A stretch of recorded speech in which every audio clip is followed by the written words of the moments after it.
Hey everyone, just wanted to wish everyone a very Merry Christmas and a Happy New Year from my family to yours here at the radio shop. 2020 has been a very, very interesting year and has been a very busy year.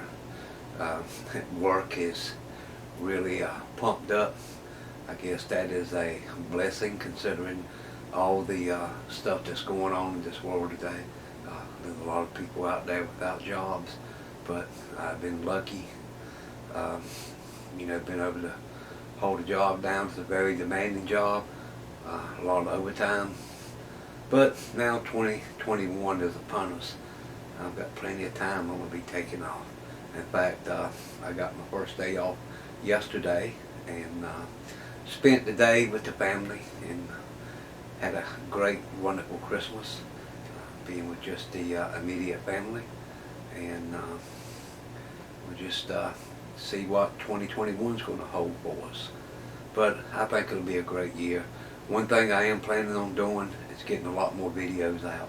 I think I got some time coming to do that now. In fact, I'm even going to start doing some tutorials on Patreon instead of just the regular videos I've been doing. Got a couple of things to finish up on Patreon that I'm working on, but I will be doing some tutorial on using a scope with radio and spectrum analyzers and signal generators and different things like that, and how to walk through circuits using that equipment. So if you remember on my Patreon page, get ready for that. That's coming. So out here in the garage, I got this little project I've been working on, and that is I've been wanting a collet chuck to go on the lathe. And if you don't know what a collet chuck is, this is was actually a collet holder for the milling machine, and this is the one that the moist taper tube got bent in when a part slipped in the machine, and the 3/4 end mill just grabbed the part and bent the collet chuck. Now the body was fine, but the arbor, the moist taper tube arbor, was destroyed. So this is what the collet chuck looks like, the collet chuck holder. You see some moist taper tube with ER32 collets. And the way that this works, if you've never seen it, this nut screws off.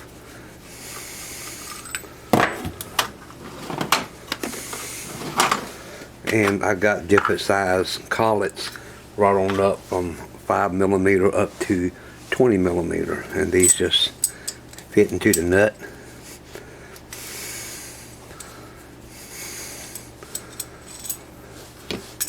And that screws in, and then as you tighten down on it, it holds the workpiece or whatever you're working on. And it's real good for holding end mills. And the good thing about a collet is that you get a lot of repeatability. You can take a part out, change it, put it on the mill, bring it back, put it in the collet chuck, and it's going to be concentric. It's going to be in the exact same place that you need. Well, the other one got this shaft, which is the moist taper tube, got bent, and that basically destroyed the tool holder. So I happen to have this piece of material that I had started making. Was actually going to make a back plate out of it, and I went ahead and bored it out. It's actually a few thousandths smaller than the outside diameter of the collet chuck holder. Now I cut the moist taper tube off, bored out this round piece of stock, and then pressed the collet chuck into it. And you can see I just basically just did some spot welding. Now I'm going to take it over to a friend of mine next week, and he is going to TIG weld it for me.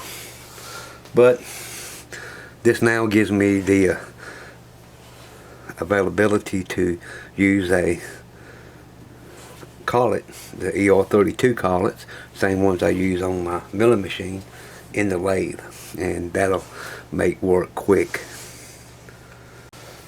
And the run out is pretty good on it too.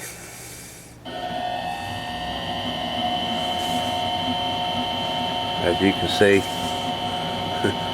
there just is a little wiggling. I think that's actually bouncing on the this end mill. I'm using the end mill, 10mm size end mill in the collet, and you see it's running pretty true. So that worked out real good. Now you do have to kind of, when you put this on, you got to leave the mounting bolts just a little loose and then tap it into position and lock it down. And it runs pretty true. So with that said, I did have my first major failure with the lathe. While doing this, when I was boring this out, the lathe came to a violent stop and wouldn't move no more.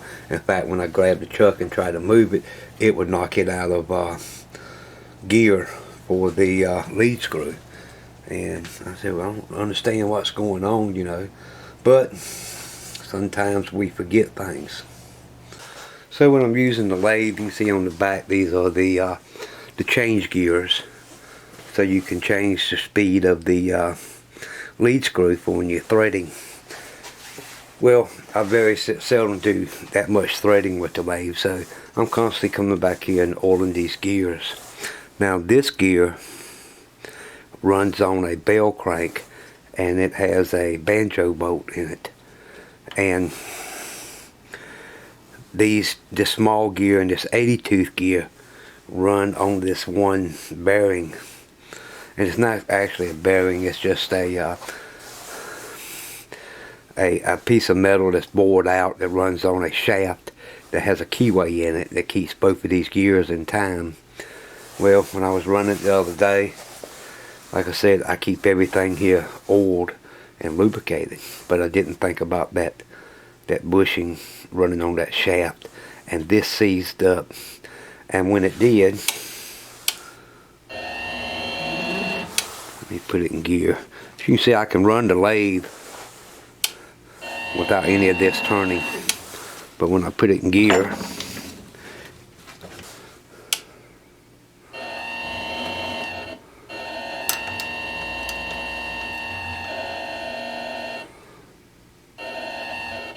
there's a series of teeth in here that are stripped off, starting here, and the center. When this thing locked up, it still tried to turn this gear, so the keyway just cut the inside of this plastic gear. Now, I remember when I first got this, someone made the comment about these plastic gears stripping out. Well, if it didn't strip out, in this case, it would have broke something. But instead of breaking something, it broke the teeth on this 80-tooth gear. Now I've got the bearings fixed, and I just got the gear back in place. You can see how loose and wobbly it is just to hold it. So I haven't been running the lead screw with the stuff I'm doing on it lately until this new gear comes in.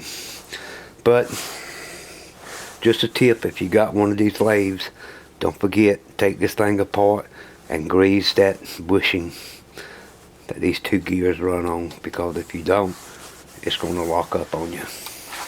So luckily I didn't have to order that 80-tooth gear from China. Now this lathe comes with a quite enormous set of gears to go back here, but it doesn't come with any extra 80-tooth gears. So I had to order that from my little machine shop.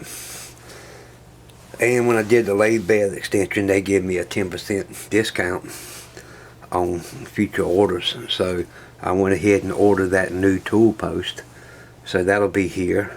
And I also ordered a 4-jaw chuck for it. So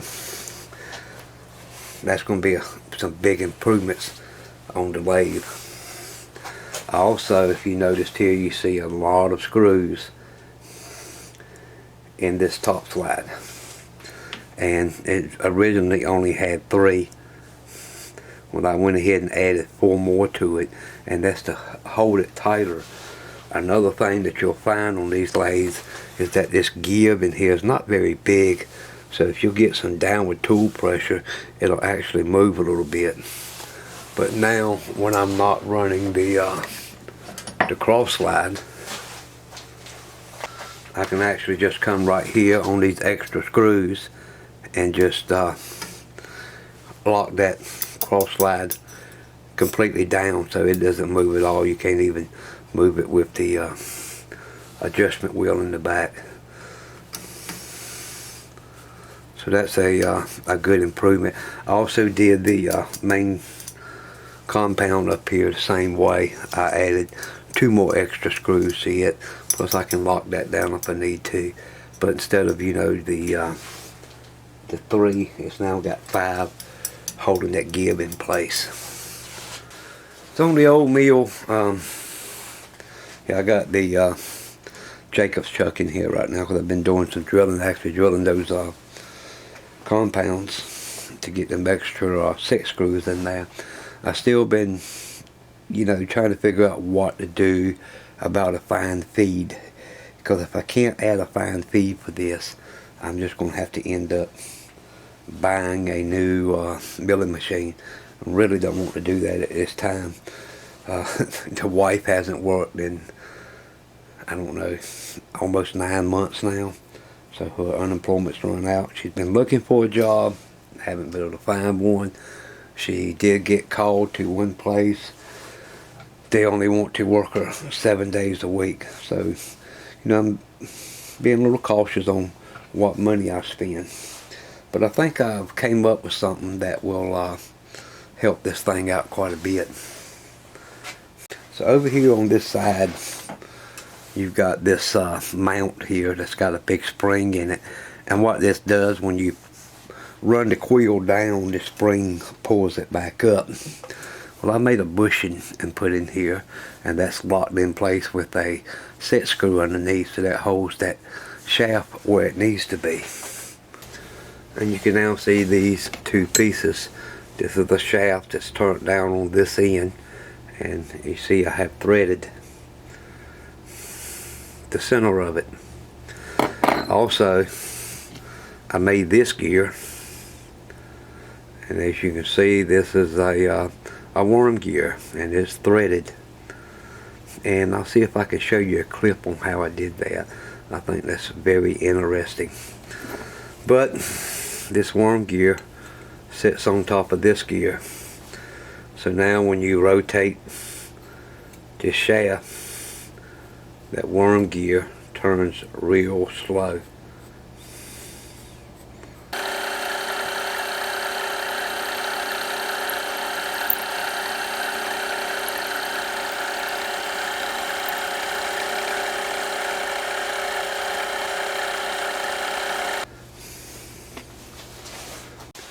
So with that said, the round worm gear will slide right over this shaft that's already on there.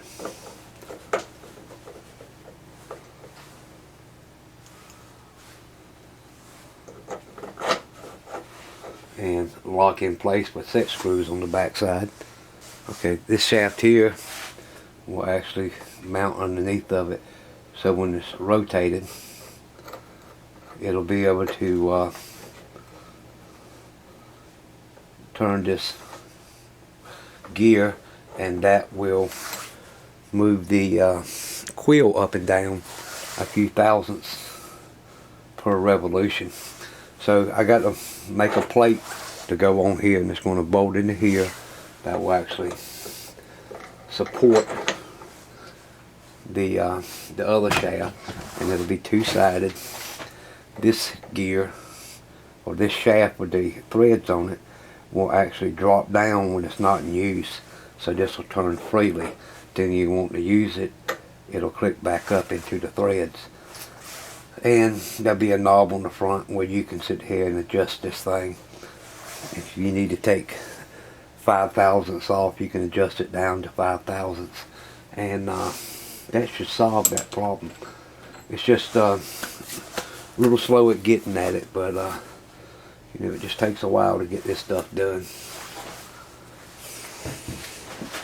So I really believe that will help help this milling machine out to be like a proper milling machine, you know. That's the only feature that this mill didn't have on it. It's a fine feed. So I actually got a gift this year. And this was sent in from one of our viewers, and I hadn't opened it up previously, but this is a set of Multimeter Leads, test leads, and you can see they're made in the USA, and these were sent in by Joel.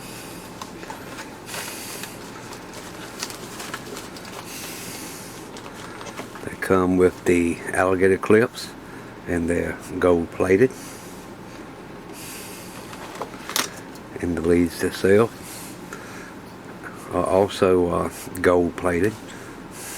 And instead of the alligator clips just pushing on like my old set, these actually screw on, and these stick out far enough where you don't have to try to pull the insulation back to get them on. Now, my old set, the covering comes almost to the end, plus it's a compression fit, so they fall off. But these are real nice, and as you can see, made in the USA by ProMaster. So thank you very much, Joel, for sending these in. These are some good quality there. That's flexible. It's not real plasticky stuff. It's good quality test leads, and these things will come in real handy. They got a good sharp point on them. I'll be able to get in there and make good connection on whatever I'm testing. So again, thank you very much, y'all. We appreciate that.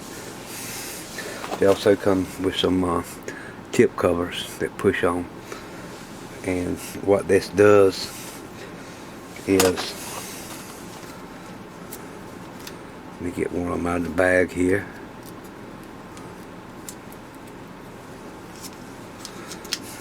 Y'all got to forgive me, it's like 20 degrees out, and I've had no time to get here in the shop. And in fact, if you notice, I haven't really been in the shop now in almost a month. It's just been so much going on with work, and plus I now own another piece of land beside me, so I've been spending time working in that, cleaning that piece of land up. So now you see the tip is now protected, so you can't get on it when you're probing some higher voltage circuits. So these are very nice. I really like them. I sure appreciate y'all sending those in. By the way, my wife, bless her heart, like I said, she hasn't worked now in 9 months. Haven't been able to find a job. And last week, she went to get in the car and slipped on some wet leaves and fell down and broke her left ankle. So she's in a cast, and it's been hard for her to get around, but bless her heart, she did everything she could to get things ready for Christmas for the grandkids. So she did real good with that. So she's hopping around, trying to stay off of it as much as she can, but you know, them things happen. You got to be prepared. You know, just keep putting your thoughts. But Joe, yeah, I'll be using these quite a bit. This will probably be my main set of go-to probes now. Okay guys, so one thing we need to do is go ahead and select the drawer for this Kotto solder sucker that we did back in the Heathkit signal tracer video. I figured I'd go ahead and do it here at Christmas. So I've already got the URL loaded, and we'll come here and hit start and pick our winner.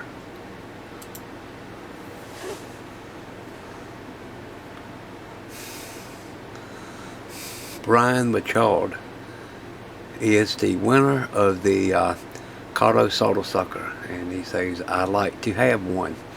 Brian, if you'll click on the show more tab just below the video, you'll see some links to my website follow that link over on Kotto's, and you can get my email address and give me an email with your shipping address.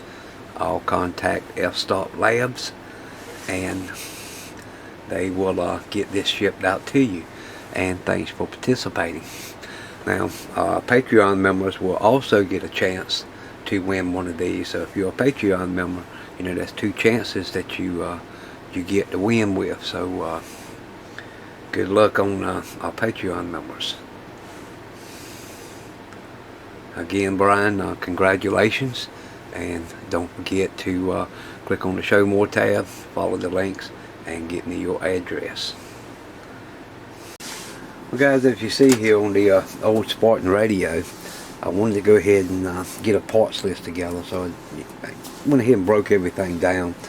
And while I was doing it, I needed to find out what capacitors was inside this big metal can. Now this thing was full of old foil type capacitors that was molded into this box, and it was full of some type of wax or God knows what was in it.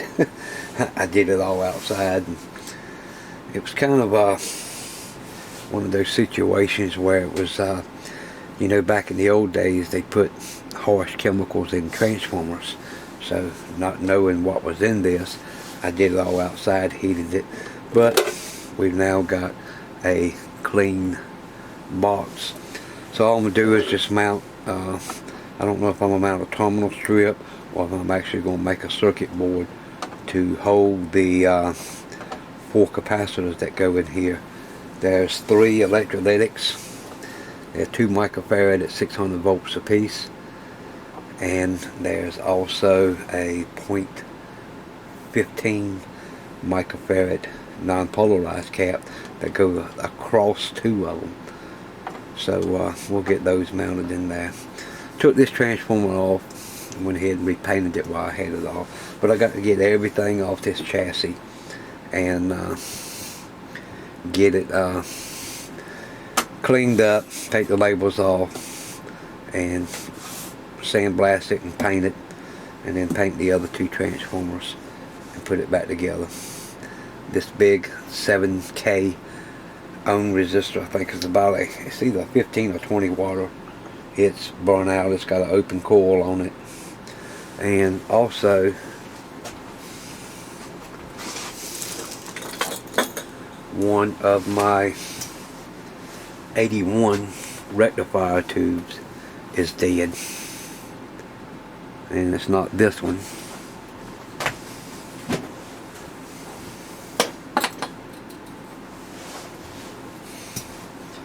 It's actually this one, and the way I knew it was dead, you can see the tube is loose in the base, but this tube does not.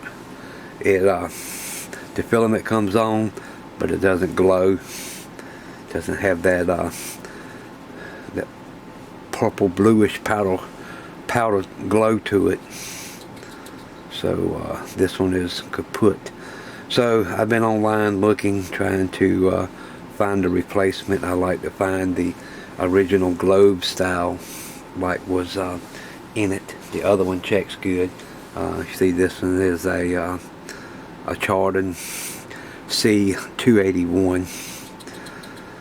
So I got to get back online and try to find one of these to go back in it, so it'll have that original look.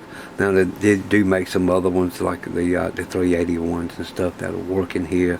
They're in a different glass envelope, but I like to try to keep the original look as best as possible, you know. So hoping I'll come up and find one. I found a few on eBay, and there was one on there at a good price, and I got outbid on it. So in the market, if anybody's got one of these laying around and want to get rid of it, let me know.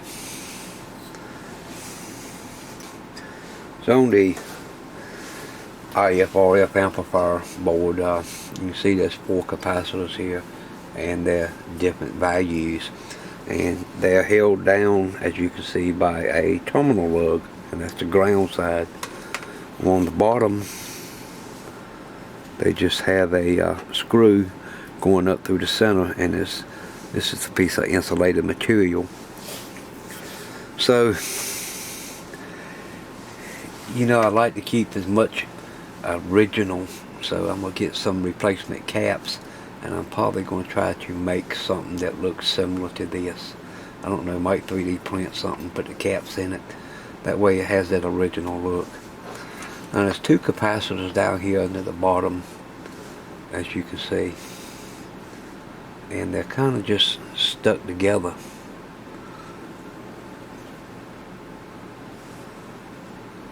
It's kind of strange looking the way that made, so I got to figure out a way to get those replaced. But if you notice, all the coils are wooden. I thought that was very interesting that they use wooden formers in a radio from 1929.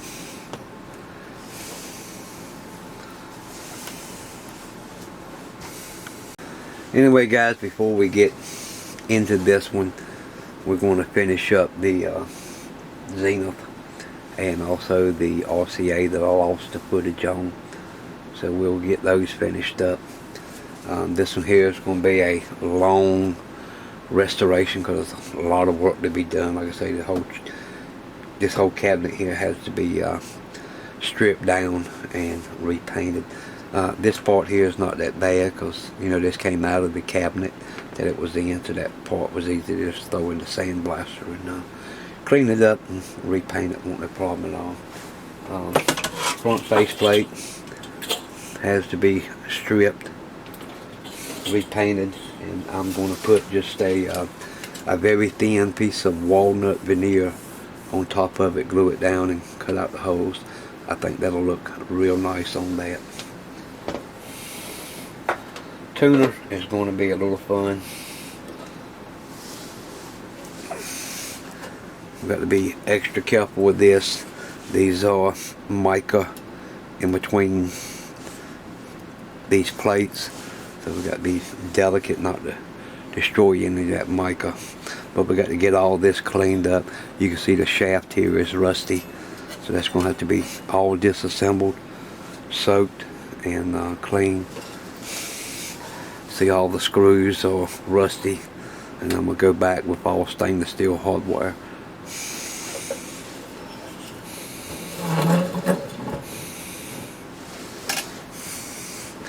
So guys, that's it for now. Again, hope everybody had a very Merry Christmas, and we hope that your new year brings you the things that you want. Maybe 2021 will be a much better year than 2020 it was. It was, like I said, really been an interesting year. Anyway, take care guys. We'll see you in the next video. Bye now.